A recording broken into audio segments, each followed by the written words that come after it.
Okay, everybody, let's take it from the top.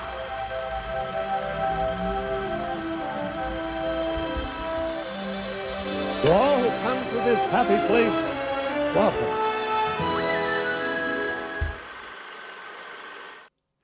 Hi ho everybody and welcome back to D Plus Us Weekly, the weekly version of the show where we talk about shows exclusive to Disney Plus. I'm one of your hosts, Griffin Tennell, Griffey D. Patton. With me, as always, is the wonderful, the amazing Mr. Mitch George. How's it going? This is Young Adults National Treasure, and I am all about it.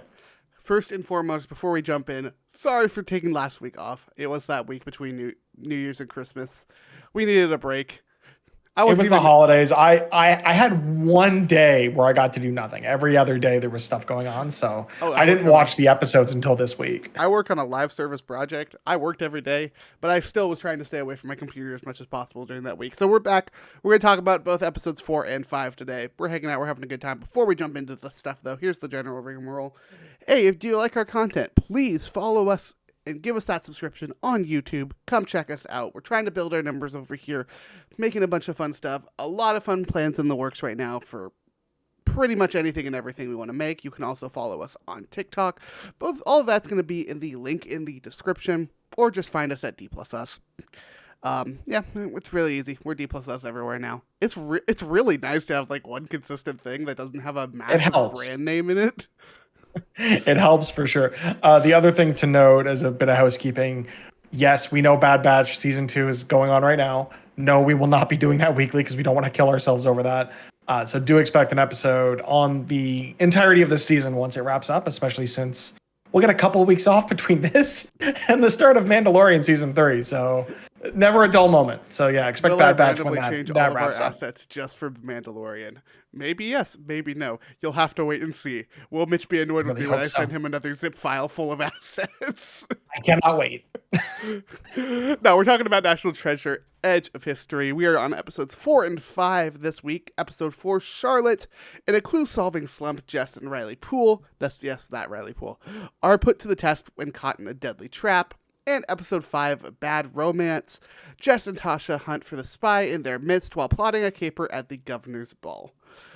Remember, folks, this is full spoilers. There's necessarily a recap for these ones, as much as there's going to be when we're just hanging out having a good time. So go watch the episodes and come right on back before we start spoiling this in 3, 2, 1. Yeah, this is just young. You said it already. This is just Young Adult National Treasure, and I love it. 100%. It does the sleuthing, mystery solving puzzle thing, and then does the "I've loved you since I first met you," and they kiss by episode 4. Oh my god, yeah. Come on. The kiss in episode 4, and then the dance in episode 5 were the most... It's like, oh, we're doing National Treasure, but it's Riverdale. I get it. And, like, I was still kind of here for all of it. I'm still enjoying it a lot. Like they made it very clear what you're getting. They have made no veil... There's been no veil over your eyes about what this is. They are fully understand what they are, and they love it. But we got which I think works, honestly. I think it works really well, and I think that what proved to me, at least, that it works really well was bringing Riley in episode 4. Because I fully expected, with the episode recap, which I watched this time because it's been a couple of weeks since I watched an episode. As soon as they show Riley, I'm like, okay, yeah, this is the episode we're showing up. Got it. Moving on. Yeah. Also, we got references to Ben. Ben is here. And they are 100% working on National Treasure 3. Oh, absolutely. The number of hints and lines were just like, oh yeah, I hear you and Ben are working on a thing. Yeah, we were working on it for like 15 years. 47 reasons why you should be interested. Like, they're not subtle. No, they're not subtle at all. Like, there's nothing subtle about this show that's all about mystery and puzzles, which I find kind of ironic, but also fairly fascinating. It's kind of the best part, if we're being honest. Like, that's always kind of how National Treasure has been. It's very in your face, as opposed to a lot of these other ones where they actually try to make you think. That's not what the show is. This is, here's the answer. Just relax and have a good time. Yeah, and I do like as well. I mean, we're going to be talking about episodes 4 and 5 here, but I like that they kind of let the plot point develop of who is the spy, and you get this whole thing of, hey, look, someone's got a random new girlfriend that wasn't in the first 3 episodes. I wonder who the spy is. And it's just like, it's not subtle about any of this. And they haven't revealed it yet. But 100% that dude's new girlfriend is the spy, right? Like that only makes sense. Or her or him. I still don't think he's out of the question. So I thought it was him until he chased off the weird bearded guy in the Cadillac. I thought they were going to get together and powwow, and they didn't, and he bolted. Like, here's the thing about all of it is that they're so heavily trying to show that it's Liam, not Owen, not Oren. Ethan. No, Oren is the dumb shoehead. Ethan. They're very clearly trying to show that it's Liam and not Ethan, which means that it's absolutely going to be Ethan. I think it's Ethan's random new girlfriend that showed up in episode 4. I could see it. Well, but they've kind of had that thing of like, oh, we've been dating for a little while. I just didn't tell any of you. They do, but also like Peter Sandusky's whole thing of don't trust anybody. And they've all known each other for years other than Liam, but Liam kind of vindicated himself with the discovery on Orange Shoe, which I guess could still have been a plant from Liam. There's nothing to say it well, like he definitely got those shoes from her. Because remember, he got the shoes from Billy, right? Or well, not necessarily. Didn't he at least? I could have sworn that he took some. He went to like a shoe sale, and that's how he got kidnapped. Yeah, well, but like remember, like they kidnapped him, but like they were like selling, quote unquote, trying to sell him shoes because that was like their covering one. I don't know. This is not. We're putting too much thought into it. The next episode will be like, oh yeah, these were a gift from Ethan at some point, and it's like, oh. Well, then Ethan's the bad guy. Look, but then also it's not Ethan. But then also, like, all right, I'm just jumping ahead to the end of episode 5 now. Billy's saving Jess. Like, I feel like they're setting up a bit of a swerve where they're on the same side. And Salazar is ultimately the guy they don't like because we also see Liam going through the mail as they're stuck in the panic room in this episode, or the clue room in this episode, which was so dumb. It's like, oh my God, he had dementia, so he must have hidden clues. Like, come on. But also, when he's going through the mail, he rips open the package, and one of them is this book that is the same motto of that group that Billy met with at the beginning of the episode. So, like, there's definitely a connection between Sandusky, Billy, and Jess, and it'll be interesting to see what that is. And ultimately, if it's this Salazar guy that is actually the big bad of this season, and Billy's actually more of an ally than an enemy. Yeah, I think over the last few episodes, we've kind of started to see Billy in more of a humanized light, right? Like, we have her coworker friend. I don't really know what their entire relationship is there, but the dude dies because he's an idiot. Yeah. Then they get attacked by all of the people, I think, funding her. Or the one dude. He gets attacked by one of the guys that's involved with whatever that organization was that I forget the name of because it was in Latin. Mm-hmm. And her one crony absolutely just demolishes those two guys, which that felt pretty good. It's like, yeah, you kick ass. But also you're the bad guy, so I don't know if I'm supposed to be the villain is once again capitalism. Yeah. As we also see in episode 5, but we'll get to that scene because I was dying. No, but we see that, and then obviously she picks up Jess. Like, I think we're gonna get this twist of like, or we are getting this twist, I should say, of Billy isn't bad. It's just that Billy's really fucking determined on this thing and is willing to do anything and everything to get it. Well, just when Billy says her being Raphael's son or daughter changes everything. Like, what is the context there? What is his involvement with this organization prior to his death? They assumed that Jess and her mom had both died trying to get over the border, which apparently, I mean, we now know is not the case. Bold assumption for a dude that was murdered, right? Yeah. Like, no, we're not going to hunt down this possible leak. No, he's dead. It's fine. Who cares about his family? Look, I don't run a crime organization of secret evil treasure hunters, but it still feels like a grave oversight on their part. I'm just saying. No, I do like this, though. I think I'm really excited to see Catherine Zeta-Jones and Lisette Oliveira more, and not necessarily butting heads. I would really love to see these two characters work together. I mean, we're at least going to see that to start episode 6. because she chose to get in the car. Yeah, or true. we don't know for sure that she did, right? But like, it seems pretty obvious that it's her only escape. I think she chose it, but it wasn't like, yeah, but like she didn't really have any other options. Yeah. So it'll be interesting to see where that goes. I'll be interested to see if Riley does come back in future episodes, because it did seem like they were advertising him being more than just a cameo. But it did feel very much like, oh, we had a wake. That is our perfect excuse to have any of the old cast come back and make cameos. And they had one. Look, as far as excuses go, that's a pretty good one. Like, for the amount of times, especially in like the Star Wars stuff we watch, if characters are just shoehorned in there, Awake is a pretty good reason to have old characters come back. I guess, but the fact that you only got Riley and not Ben, like, they definitely played tongue in cheek with the fact that Nick Cage was not going to be in the episode of, like, I guess it all falls on me then. And it's like, yeah, the cameo power just falls on you because no one else decided to show up. But honestly, with that, like, I was very surprised with how good they used Riley. Because, like, Riley is kind of an idiot in Very the first much couple so. movies, but he has his moments. And so we actually got to see character growth. Yeah, I mean, he's the tech guy, right? He's not the puzzle solver. So when the new crew comes to him trying to solve this puzzle, it's kind of ironic because, like, dude doesn't know how to solve a puzzle. I love that he's just riffing until he can text Ben. Like, that's exactly what he's doing. 100%. And I do like that they tied it back, like the discovery of the leak, tying that back to, because, like, we know Ben Gates' mother, as part of the films, was someone who studied languages. So to tie that all back in together was interesting. But just, it was so weird. It's like, oh yeah, Riley says that Ben says that his mom said this thing. And that's how we know you have a leak.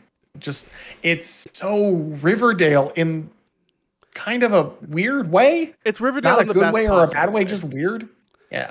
And I say the best possible way because more often than not, when I say something's very Riverdale, it is fully against whatever I'm watching. Yeah.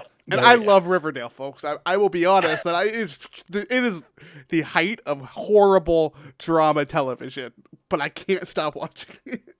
It's like a train wreck. You know you shouldn't be watching it, but you can't look away. Oh yeah. That was me with Agents of S.H.I.E.L.D. during the dark times. During the dark times. And then it got better again, and then they used time travel to erase the fact that any of it ever actually happened in universe. But that was still somehow pretty good. Like, that storyline was still really good. Oh yeah. Somehow. Mm-hmm. Do you remember when they were like, yeah, screw it, we're Matrixing this? I mean, they didn't have much of a choice. Marvel television was falling apart. Man, we gotta talk about Agents of S.H.I.E.L.D. at some point. Just the entirety of Agents of S.H.I.E.L.D. We've watched the entirety but of it's it. so long. It's so long. I can't go back and rewatch that. That would take me at least a month. Aren't you going back and rewatching Pokemon right now? No, I said I was doing that, and then I was busy for 2 weeks with the holidays. Yeah, don't do that. It's a long time, and you will... The only thing I've watched recently is the Harry and Meghan documentary on Netflix. Oh, man, I just watched Emily in Paris. And that's mostly because I got a Backbone controller for my phone for Christmas. So I can play games on my phone and just sit there on the couch while my wife watches Harry and Meghan. So it worked out pretty well. Gotcha, yeah. Bringing it back. I want to talk a little bit about like the puzzle room in the first one, and then yet another heist, kind of. Just totally a heist. Totally a heist, but the heist wasn't the point.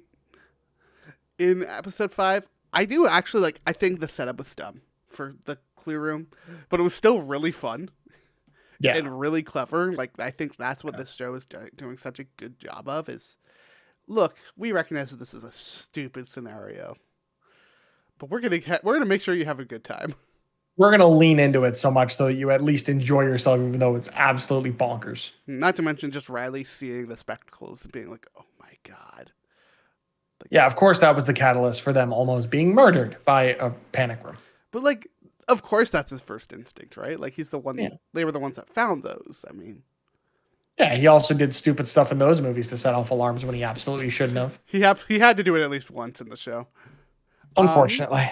But no, I think the Governor's Ball is the more interesting of the two this week. Talking of these, with them having this whole plan and none of it actually happening. The only part of it happening is Liam stealing the diary, right? Which wasn't even part of the plan. He wasn't going to take it. He was just going to take He was pictures going of to take it. pictures of it, and then they were going to get out. So maybe that is them trying to be like, oh, is he actually working for Billy and that's why he stole it? Who knows? Tune in next week to find out. I think that is what's going to tie in the FBI agent. I think we've talked a lot about it. We kind of have this like side story going with her as well. Which I'm really loving her story. Like that's a story that I'm kind of surprised I give a shit about. Really being honest. I care about it because it doesn't make like it makes sense in the context of this world that they're building, that Sandusky was actually murdered and he didn't just pass away. And I mean, the live-in nurse is totally the one that did it, right? I think the live-in nurse did it, but was paid by somebody to do it. That would also make sense. But no, I was also like, I really think that story's interesting. I was really surprised when when her boss was like, "Yeah, you know what? You're right." I was like, "No, that's not how this shit goes in these shows. There has to be some sort of sneaking behind someone's back. You're being too nice." It's also 10 episodes, so they need to fill some more time. We're halfway through. They need to pad this out a little bit. Oh, I think the next half is going to be Jess and I've already forgotten her name, Billy, working together. But we'll see. But no, with that and like kind of this like clear crush the morgue dude has on her and whatnot, and like okay, I could do without that part, but I do like what's happening here, and I do think like she kind of has that revelation in this episode, in episode 5, that's going to bring everything together. So I think episode 6 is going to be a really big episode. I can't wait to talk about it. I hope so. But also, I love how easily everything is dismantled by just a freaking dance. Because it's young Because adult. of course it was. Because it's young adult. So of course a dance is going to ruin multiple relationships because that dance got spicy. Still not the best dance we've seen on television in recent times. But no, mostly but because it I was recently watched Wednesday. Yeah, I haven't watched that yet. But it was odd. Like, oh yeah, the governor is hosting a ball, but they're going to have a cover band perform a whole bunch of pop hits. Like, that's what felt to me very much like the Riverdale essence of it, or even looking at something like Bridgerton on Netflix of using pop songs in a context that they probably wouldn't have been played otherwise. But as I'm saying this out loud, I'm realizing that Bad Romance is like 15 years old, and that makes me feel old, and I'm going to shut up now. Oh, Mitch. You did it to yourself this time. How's that feel? 2009. I saw somewhere. So 14 years. That song came out 14 years ago. What was the one that I saw? Oh, yeah. Finding Nemo is going to be 20 years old this year. Just shoot me now. Yeah, I thought you'd love hearing that. I was not a fan of hearing that. Particularly, I wasn't a fan of hearing that School of Rock is also turning 20. Because I did not realize those came out in the same year. I didn't realize that. Yeah, I didn't put that together. Mm-hmm. Did I ever tell you? Actually, I'm going to reach over here because I still have this. From my high school prom. And I graduated, what? I don't know, you're old. Roughly that many years ago. Like, it was like 13 years ago that I graduated high school. And at my high school prom, I was voted the best celebrity lookalike in our class for my resemblance to one Jack Black. And I still have the picture. For some reason, it's sitting in my office. Great. I don't know why I have this. You should have seen my hair in high school. It was much bushier and like it got a lot bigger when I was younger. But yeah, for whatever reason, that is still just sitting in my office, and I just lock eyes with Jack Black every couple of days. And dude, weirdest School of Rock tangent right now because we're just hanging out, right? Yeah. If y'all haven't seen my social media, I'm currently obsessed with the Beetlejuice musical, which as you are is closing on Broadway as of day of recording tomorrow, which is very sad to me. But I recently learned that because I never actually saw the School of Rock musical, that the guy who plays Dewey in that is Alex Brightman, who plays Beetlejuice. Oh, okay, that's interesting. Everything is just coming back around right now in my life to Beetlejuice, and it's really weird. Oh yeah, like I had a music teacher in high school who would call me Schneebly because this Jack Black thing just wouldn't go away. That's pretty great, honestly. I went to his retirement party a few months ago, and he remembered, and it was weird, but also kind of cute. Oh yeah. I'm trying to think of other like major plot points to talk about in these couple of episodes, but I think we've hit most of them. I did like the fact that Liam changed his mind. Like the live-in nurse was able to get Liam to change his mind and perform at the wake. Oh, that was a really fun moment. Like I did really like the. Carmen's trying to show the hair, and no, go. I think we got it. I think we got it. Yeah, I mean the idea. Please don't. The idea of the clue room being like booby trapped, and that being the crux of the puzzle element of this episode was kind of like lame, at least for me. It's like, oh no, we need to find 3 numbers. Oh, I guess with him having dementia, it would have something to do with the FBI plaque that's above the keypad. Like, what? No. But no, I think you did bring up a good one of like the live-in nurse with him, with why can I not remember Liam? Why can I not remember names? It's only Liam too. Liam and Billy. No, we both forgot Ethan.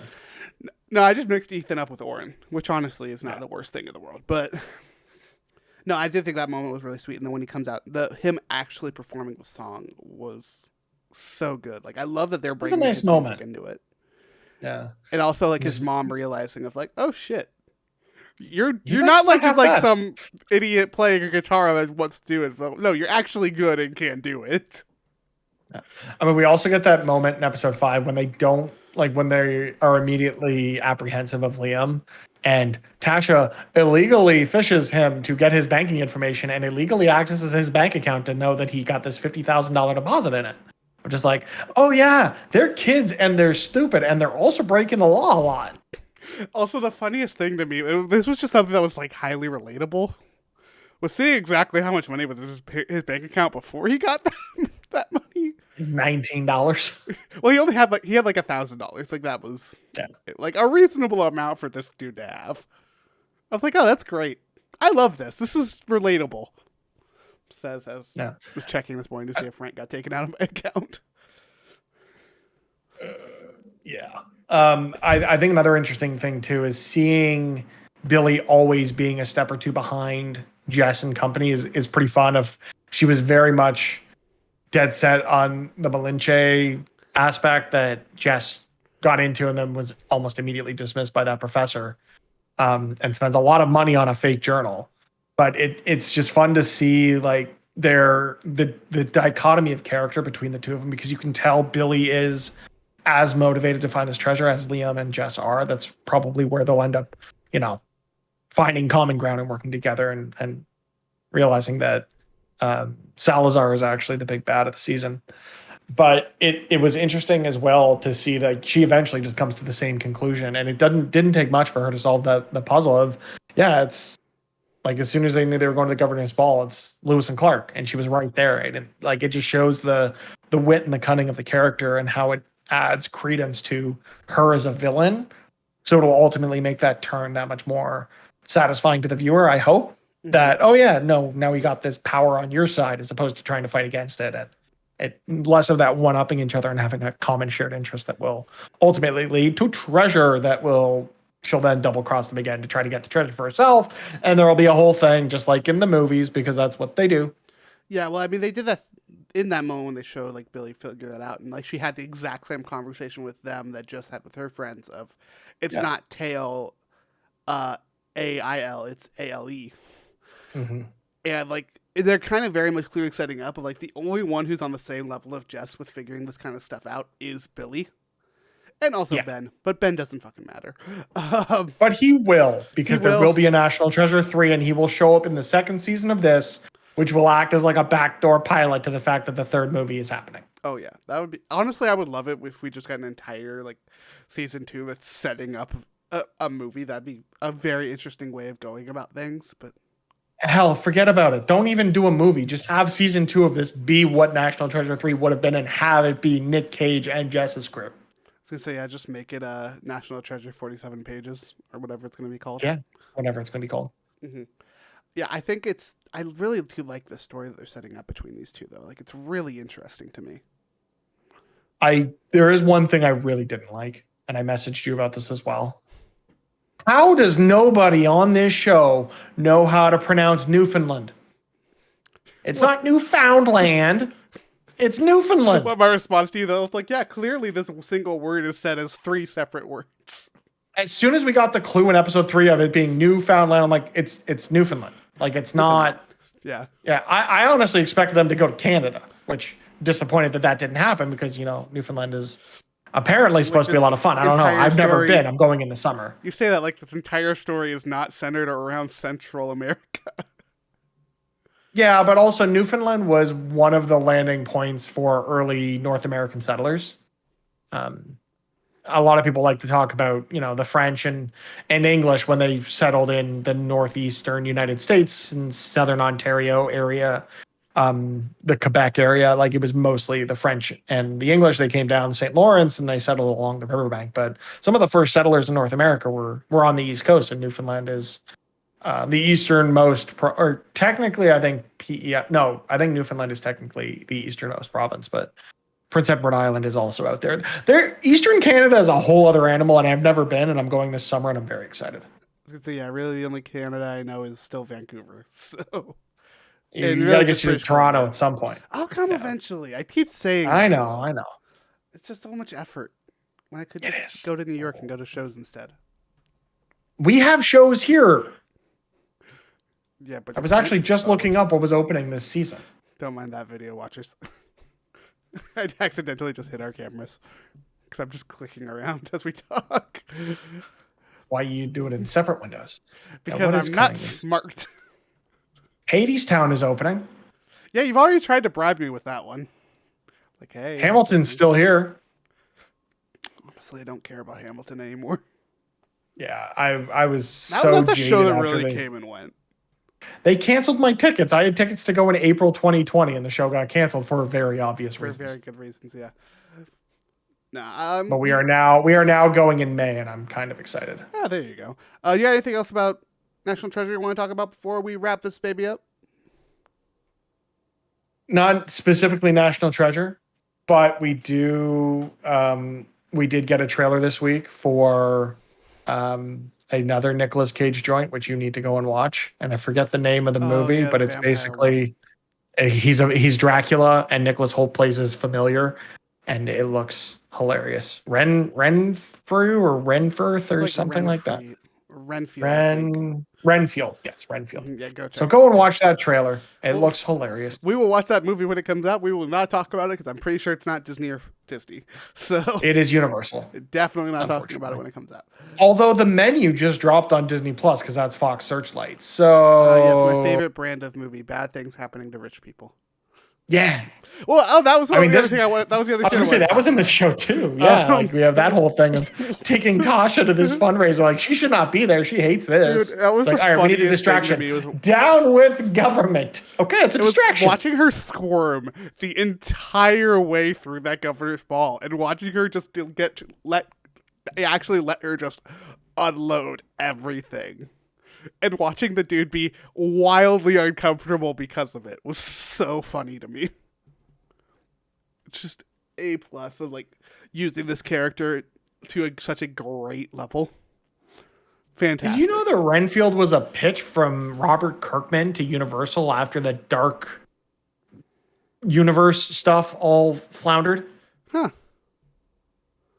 I should get off Wikipedia and focus on our show. I mean, we're about to wrap the show up, so you're fine. All right. Tell you what, you can go back to Wikipedia, but before you do that, where can people find us?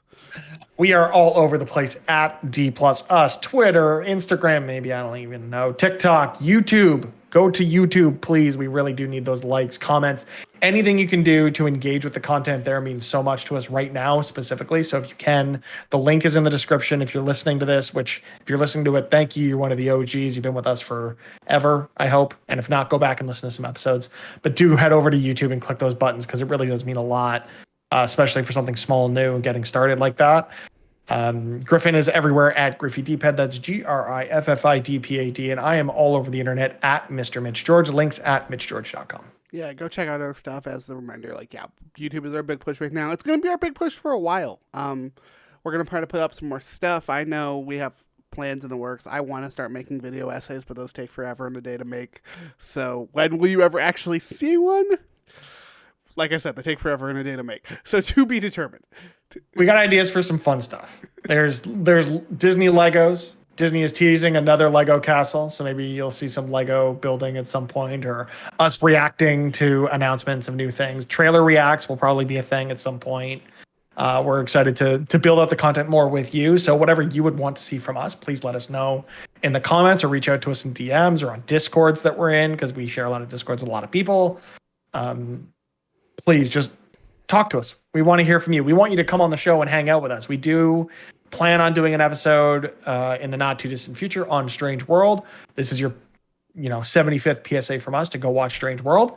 So we'll be doing that soon with a guest, but we'd love to have you on to talk about whatever you want to talk about that's on Disney Plus. So please do not hesitate to reach out to us. Yeah, reach out to us. Check out old episodes. We do have episodes up right now on the rest of the episodes of this show, as well as our last Christmas episode, which was about Muppets Christmas Carol. Go check those out. People love them Muppets. We will see you all in the next episode, but until then, have a magical day.